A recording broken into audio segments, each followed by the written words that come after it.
Guys, আজকে আমাদের chicken tandoori বানানো হচ্ছে।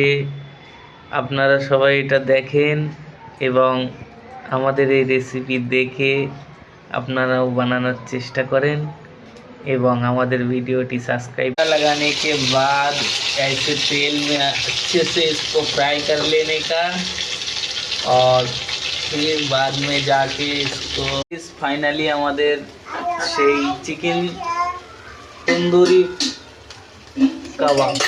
তো দেখে নিন আমরা কীভাবে এটা জালি লাগিয়ে গ্যাসের উপরে আমরা তাকে জ্বালিয়ে আমরা এক্ষুনি কাবাব বানিয়ে। হ্যালো গাইস, ফাইনালি আমরা পৌঁছে গেছি, আমাদের তন্দুরি রেডি হয়ে গেছে। ঠিক আছে, এটা আপনারা দেখে নিন। লাস্টে এটা হচ্ছে আমাদের সালাদ আর ওটা হচ্ছে আমাদের সস। ঠিক আছে, তো আজকে আমরা